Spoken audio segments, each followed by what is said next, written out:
So I would encourage anybody listening out there, entrepreneur, whether you're a 9 to 5er, you must be hungry for knowledge, and you can't shy away from the crux of the matter.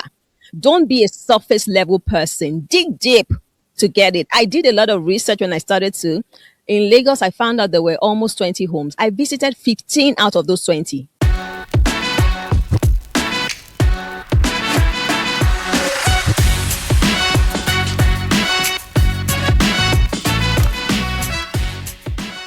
We also do dementia consultation because we know how depressing the it is for families when they hear, "Oh, my mom has been diagnosed with dementia." It's just very depressing. So we help families through the different phases of, first of all, acceptance, dealing with it, what you can do about it. So we do all of those consultations, and all of those service offerings are on our website. So people can just go up to our website and register for any of our services over there. Yeah. Wow. Wow. I- Okay. So thanks a lot for sharing all of that. I don't know where to pick it from. Thanks a lot for sharing all of that. You see, when you were sharing, I can relate with that because I've had people pretty close to me, right? Who had dementia, right? And had to pass at some point, and the care can be so burdensome, right? So it's, of course, it's debilitating for the patient, right? But it's even more life changing for the people that have to take care of them. So I think what you're bringing here, it's a major intervention, right? That a lot of people will find very, very helpful, right? And I hope that maybe someday you're going to have like residential kind of interventions that people can, because I think, that is, we need to get there, right? Because Work in I think, progress. yeah, I know you. It needs to get really residential, and I think that a lot of value may be in there, um, for us to unlock. But overall, for our viewers that are going to listen to it, I just want to encourage you. Please visit the website, right? Fullcircle.com, right? www www.fullcirclegeriatriccare.com. fullcirclegeriatriccare.com, right? And Yes. just go and explore that. The contact details are there, right? And if you have an elderly person you're trying to find some interventions for, please reach out to Gbeminiyi and team, and I'm sure that they will be willing to support you. All right. Now, Gbeminiyi, let's come back to business now.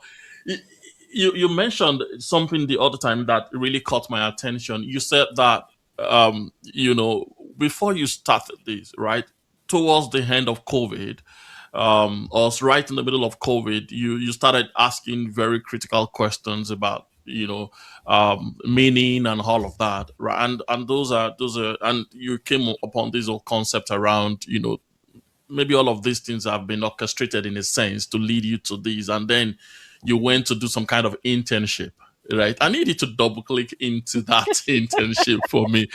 What was driving you? what, Okay. Now you understand? now you're sounding like my husband. Like, oh God, oh my God, this woman, I'm tired. Kilo, kilo nigga, go. You know? So it would be Okay. good to have an idea, and I'm asking that because I think that um it's not I think it's something entrepreneurs can learn a lot from, right? Because a lot of us don't take that pain to say that I have this vision but I want to go and learn, especially if we're a graduate with and we're going to talk a little more about your career, and I know how high you've gone, right? So for you to go that and say go that down and say I want to go learn this, I'm sure your husband must have like Oh my God. he must have been like, okay, let's see Tired. where this is going to. So please tell us. Okay. All right. So I think I'm one person who's never afraid of starting afresh. I'll give you a very funny story. So I was 18 and my school then, OAU, was on strike. So I had told my dad I wanted to intern at a bank. He looked at me. People that have graduated have not gotten a job. You want to, but I'm such a very troublesome child. So I said, Daddy, I'm going to intern. No. If you don't help me, I will carry my load, go to the village and go and ask people to give me letter. When he saw that I was very serious, he got me a letter and I got an internship. I think I interned in two banks while I was an undergraduate. And one of them, I recall that I didn't just like the way things looked there because I felt when people come to work, they must be empowered to do their jobs. I was in marketing. And I think that's where I decided, okay, this banking thing is not for me. Imagine as an intern, I resigned. Have you heard that before? I won't mention the name of the bank, but I resigned because I just felt, no, this is ridiculous. And I just told my dad, Daddy, I'm not working there again. I'm going to go and learn how to make hats. So I left to go and learn how to make hats. So that was one restart for me. When I worked in Deloitte, I had done about 4 years of my career before moving to Procter and Gamble. And I was told I had to start afresh because Procter and Gamble would not recruit middle level managers. You had to start from the band one. And I was like, that's fine. I felt it was a better offer for me. It was going to help me balance my family life and work. So I restarted. At the time, for some of my friends, it felt like, why would you discount all your 4 years? But for me, once I'm able to scale it and see that, oh, it works for me and it ticks more boxes, more positive boxes than negative, man, I'm going to restart. So I've had quite a number of restarts in my life. So I'm not afraid of restarting. I don't feel ashamed to restart. I think I've learned the hustle from very young. My both parents were entrepreneurs. My dad was into building materials. My mom had a mom and pop shop growing up. So I worked with both my parents and I know what it is to buy and sell. If you want to really make a headway in life, you can't be looking at who is looking at you. You got to face your hustle and get ahead. So I think I have that in my DNA. So restarting for me, it just even shows strength because it makes your story more credible. It makes it more interesting to whoever is reading or listening. Because a lot of people are afraid of restarting. They just feel like, oh my God, it's shameful, it's embarrassing. I don't see it that way. I see it as an opportunity to be better, to learn something new. And life itself is like it's in cycles. You're high today, you're low tomorrow, high today, low tomorrow. That in itself shows you starts and stops.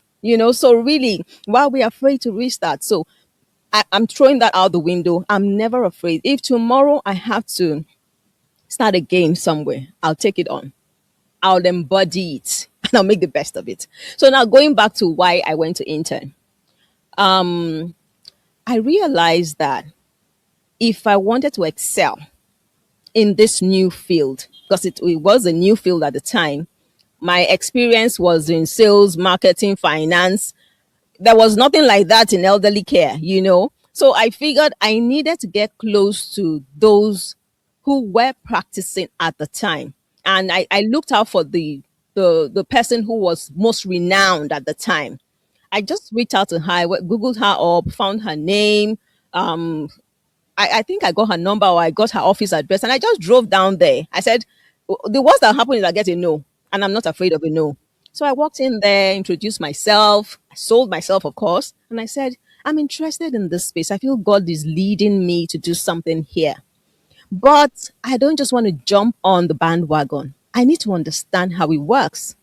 I would like to work for you for free if you would let me. And she looks at me. I think she was shocked. She was confused. But she was like, if this person, I'm sure she was looking at my CV and looking at me, will say she wants to work for free. But it doesn't cost me anything. And she was like, feel free. And I came on, I would go to work in the morning, put on my scrub, put on my scrub, my Crocs, and do the work like every other person. Evening time, I put on my clothes back, get into my car, and go back home.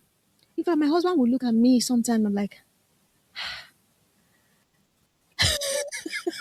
I'm sure if my husband were to write a book about me, he would think, he would be confused and he would laugh. Like, he just doesn't get it. Like, the way I could be very spontaneous. And I just make those, and I'm like, I'll just tell him, Bobs, I've done this. So, like, I don't particularly give him an opportunity to say, okay, do it or not do it. I would have done it. I can apologize, but I would have moved ahead. So I did do that. And I think for me, that was the biggest building block, or the most important building block of how I got to where I am today. If I didn't do those 4 months, I would never have understood what the real problem was. Because when you stay on the outside, you look at elderly care, you're like, oh, let's just build homes. But we were taught in P&G, you got to peel the onions. You got to drill down to understand, what is the crux of the matter? What's the real problem to be taken care of? What is that problem that when you solve, it takes care of many other things? And I found very quickly that it was wellness, that loneliness and isolation was the biggest concern. If we solved for loneliness and isolation, we would have solved for better overall health, better quality of life. You can imagine someone who's lonely, who's isolated, living in a mansion alone. Even if that person had only high blood pressure, give that person 6 months. He would have high blood pressure, diabetes will get on top of that. There will be depression, there will be a whole lot of other things. But imagine someone who is dealing with high blood pressure and maybe diabetes, and you gave that person wellness, a place to go, something to do, a reason to wake up every day and say, I'm going to get dressed and step out of the house. In stepping out of the house, that blood sugar will be controlled, better controlled. In stepping out of the house, that high blood pressure, I promise you, the numbers are going to read better. So we're solving a lot of problems just by providing wellness, which would be a natural thing. But unfortunately, it's not. So I found out very quickly that that was a real problem. And that discovery was made when I decided to work for free for 4 months. Had I not done that, I would have thought that just building a home was the problem. And that was not really it. So I would encourage anybody listening out there, entrepreneur, whether you're a 9 to 5er, you must be hungry for knowledge, and you can't shy away from the crux of the matter. Don't be a surface level person. Dig deep to get it. I did a lot of research when I started to. In Lagos, I found out there were almost 20 homes. I visited 15 out of those 20. 15. I drove down there. I wanted to understand, how are the homes set up? What kind of facilities do they have? So I visited 15. I still have a book where I jotted down everything. So when I'm going to start my facility, when Full Circle is going to set up its own facility, we're taking all of the things that worked and things that didn't work from all the visitation I did, and we're going to do better.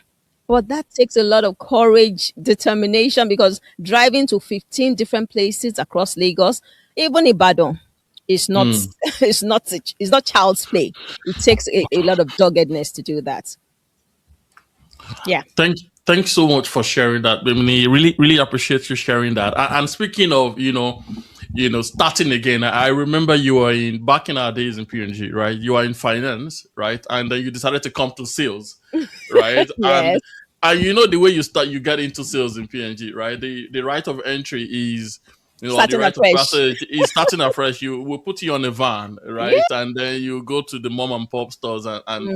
and you have to do that. And though you've been working, in PNG for a couple of years and all of that, so I that kind of resonate with me, right? Because I can make that connection in my head. But just thinking about it now, I, I couldn't help, imagining you going to that home like every day, right? In your big car, I dare say,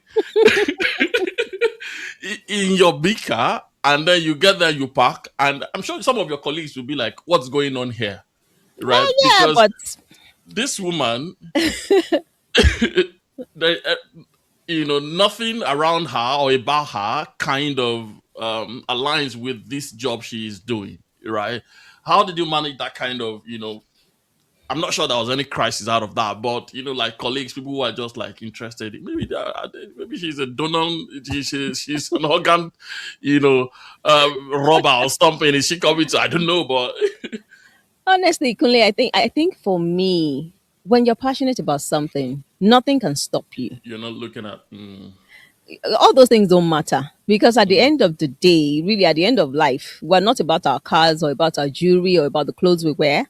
We're just about our heart, how much we're able to give, how much we're able to really how much impact we're able to make. That's it at the end of the day. So I even just fail to see all of those things. Of course, a car is a means of transportation. All I need to do is get there. And when I get there, you're wearing your scrub, I'm wearing my scrub. So we're equals. And we get the job done. And when we're done with the job, everybody goes home, you know. For me, that's just how I saw it. And I knew why I was there. That's another thing. Once you're clear in your head and your mind what you're doing, I knew I was here for a targeted period of time. And I knew I was there on a learning journey. So I wasn't mistaken. I wasn't there to compete with anyone. I wasn't there to take anybody's job. I was clear, no ambiguity. I was super clear what I wanted to do. And I took all my learnings very seriously, documented, observed. Sometimes I would do even more than I was supposed to do because I wanted better outcomes. I wanted to, at the end of that period, I needed to be able to tell a story and an authentic, true story of what I did, my findings, and I needed that to catapult me to where I was headed. So I was very clear why I was doing what I was doing. So I did all those other things were just, I would say, distractions which didn't really bother me. Yeah.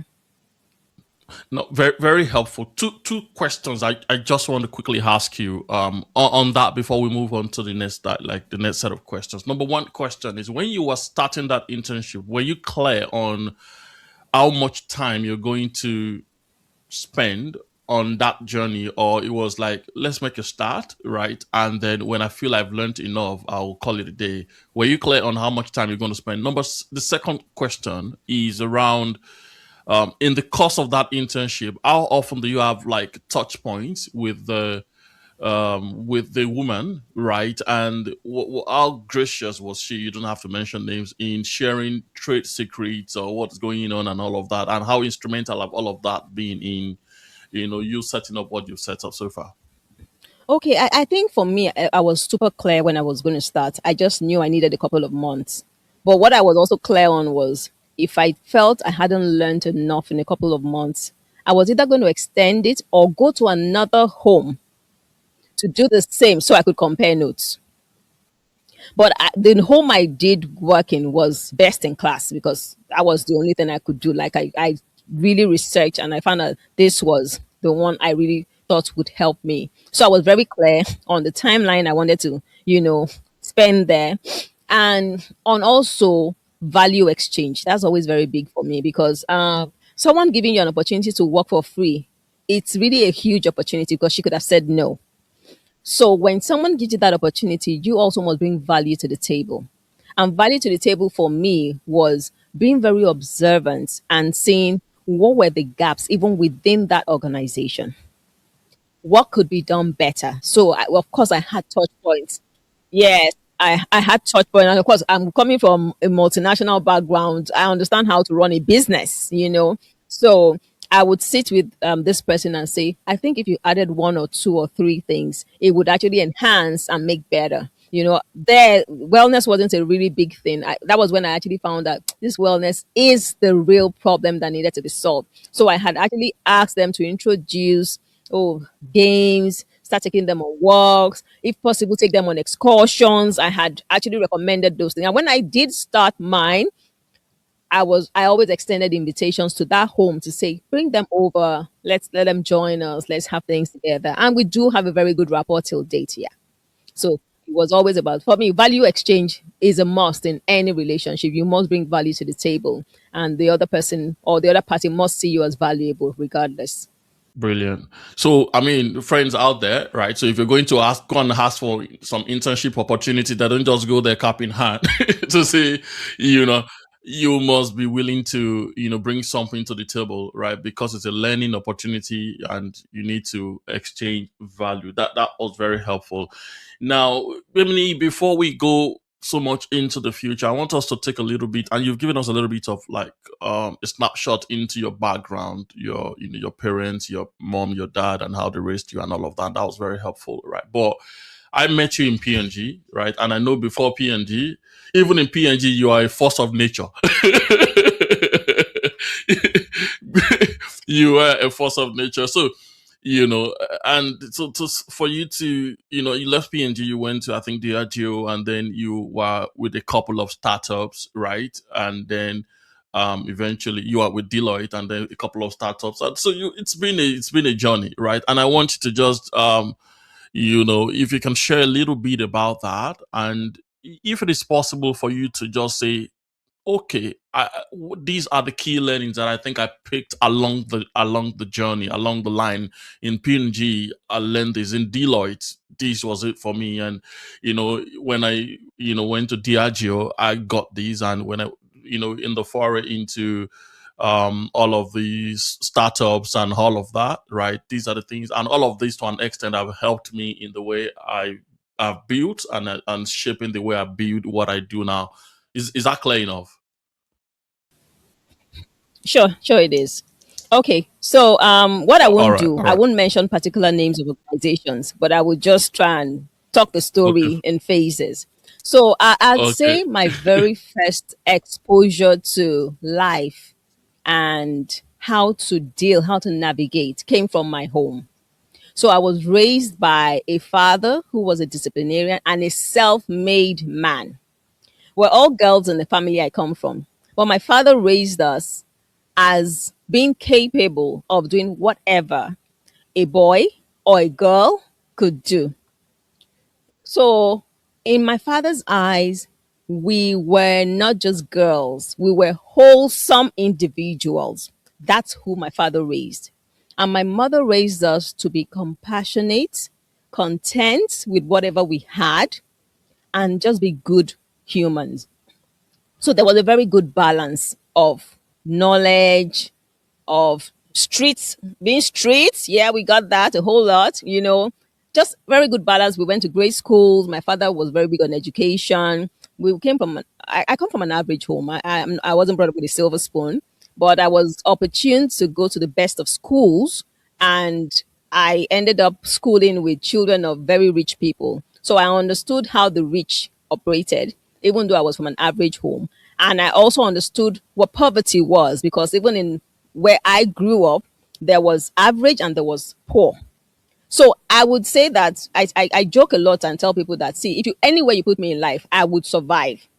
Like, our P&G story. Like, I will go to Mushi market and I'm blending in the market. Take me to a five-star hotel and I will speak the English you want to hear. So I learned really how to navigate very well in life, and thanks to my parents. Now, going into school, work life, I'm really grateful for the career I had. I had a very wonderful career. And I learned very early, even from my NYSC days. No, I'll say from my internship days when I interned in those banks. I knew what I wanted and I knew what I did not want. The experience I had, unfortunately, shaped me, and I knew I wasn't going to work in a bank. I wanted something more meaningful for my life. And thankfully, I got to work in Deloitte. That was very meaningful work. Lots of training. Got to travel around Nigeria quite a great deal. Met a lot of great people. Learned how to work, operate, function in a team, because it was teamwork. I learned that a whole lot, and I also learned. I'd say I learned how to write really well in Deloitte, thanks to all of those who coached me then, from my managers to the partners in ERS who trained us. I learned how to write reports so well in Deloitte. And when I came into FMCG, that was a big deal. Like, report writing was everything we did. So that training from Deloitte was super instrumental. And I'll say that in my P&G experience, which was a 10-year long career, sales was where I found myself. You call this out that I had that restart from finance to sales, because for me, after doing finance for a while, I felt, wait, I asked myself, what makes the organization tick? One day I just sat and I asked myself, it's not about crunching numbers. I'm crunching numbers because some people are doing the core work. And I like to be where things are happening. So I said to myself, is either I move to sales or to marketing. I wasn't sure which one I would fit. After speaking to some people in marketing and sales, marketing, you just keep writing reports every day. And I said, no, I like action. So I'm very grateful that I found myself in sales, and that taught me a whole lot. I'd say my ability to run a business today came from that sales experience in P&G. And you know what you mentioned around getting on the van to sell? Oh my God. That was fundamental. Like I look back, it was stressful, but that was me learning the fundamentals of sales. For real. No jokes here. Because if you can't learn to do the rudiments, how do you want to be Oga? You got to start climbing a tree from bottoms up. And if I look at society today, this is one of the biggest misses we're also seeing because people just want to become managers. They don't know that there's something like getting on the van, loading goods onto the van, getting to the shop, making sure you sell to 25 stores. I did that for 3 months. And guess what? I was selling in my hood. I lived in Surulere. So there was nowhere to put that shame. I lived in Surulere and I sold in Surulere. Hey, thanks a lot for taking the time to watch the podcast. We are super thankful for you taking that time and investing the time to learn. We hope that you find the story inspiring, and beyond that, that you've been able to articulate one or two things that you want to do differently in your own entrepreneurial journey. May I encourage you to please like, subscribe, comment, and please share the word within your own circle of influence, especially within those that you think are on the same entrepreneurial journey with you. May I also encourage you to please, beyond subscribing to our YouTube channel, follow us on our other social media platforms. That means a lot to us, and we can see that that helps us to track that we're making some progress and so making some impact. Thanks a lot once again for taking the time to watch, and to see you on the next episode.